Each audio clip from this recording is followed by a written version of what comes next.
I want to start with a question. How many of you have ever felt anxious? Or in other words, experienced anxiety?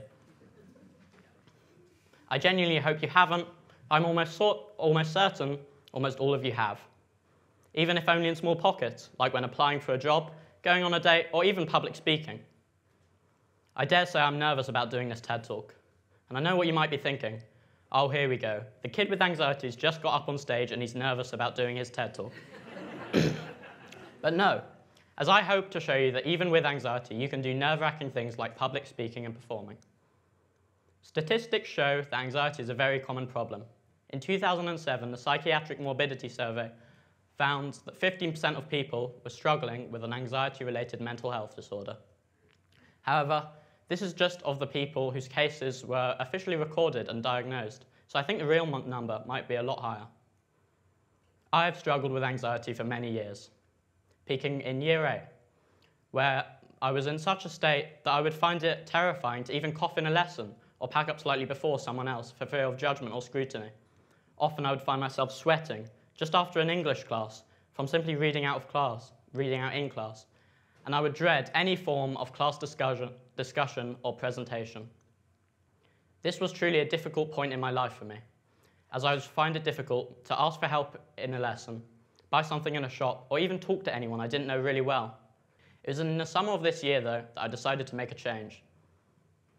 I figured out that I was fed up with this state of living, and I wanted to make a conscious effort to do something about it. I still remember vividly the first time I went out of my way to talk to a stranger, something that I'd read online that, if done semi-regularly, could help decrease social and stranger anxiety.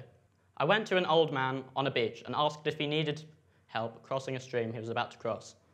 He said no, but thanked me for my offer and walked straight into my cup of coffee, knocking it over. From that point, I went and spoke to a few more strangers, and I began looking for more things I could do to help put me out of my comfort zone and increase my confidence. The main thing at that point was performing, specifically performing in the Battle of the Bands competitions my school at the time would host.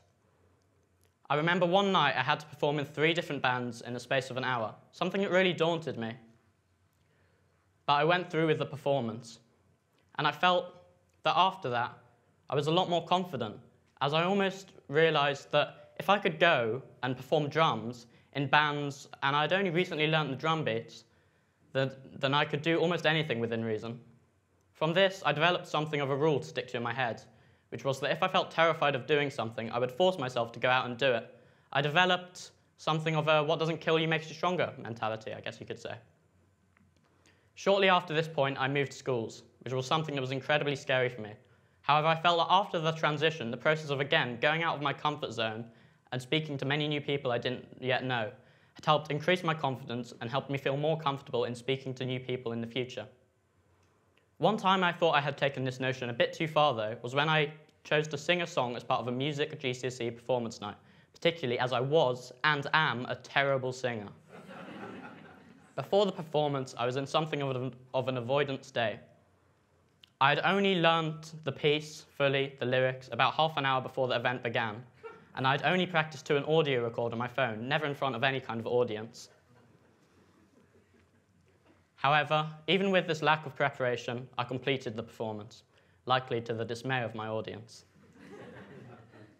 After this event, though, a few of my friends made fun of me because of my lackluster vocal abilities and my song of choice. All apologies by Nirvana, if you were wondering. However, I did not really care, as I knew I had taken a big step in my mind, as I understood now that I could perform in front of people and even go out of my way and embarrass myself in front of my whole school, and it wouldn't do me any real harm. From this point, I believe I've been for the most part confident in talking to and interacting with new people. However, there are still times where I doubt myself and feel I've maybe not overcome all the issues I've struggled with for so long. A few months ago, as I had just begun writing this talk, I was at a party where I knew maybe 4 or 5 people. And an old friend from when I was in year 8, where I was at my most anxious point, came up to me and said, "I see you're still a little bit socially awkward." And I thought to myself, I was. I was acting in a very socially anxious manner. I hadn't introduced myself to many new people I didn't know, and I wasn't really conversing with anyone I didn't know. But I was sticking to my comfort zone and the 4 or 5 people I did know, which was something that really upset me, because I was forced to consider if I had really overcome all these issues that I'd struggled with. As I walked home that night, I felt like something of a fraud for even doing this talk, because I felt that if I hadn't gone out of my way to introduce myself to many new people, then maybe I was still struggling with the anxiety issues I thought I'd overcome. The next day, however, I went to an entirely different party with different people, and I went out of my way to introduce myself to as many people I didn't know as possible, conversing with all of them. And then as I went home that night, I felt a renewed sense of courage and confidence, especially regarding social interaction, which was a really good moment for me. At this point, while I still experience day-to-day issues with confidence, but only small ones, I believe I've overcome anxiety in going about my day-to-day life. And in turn, this has made me a lot less stressed and a lot more happier. I will never regret the day I first went out of my way to do something that terrified me, as I'm certain it changed my life for the better.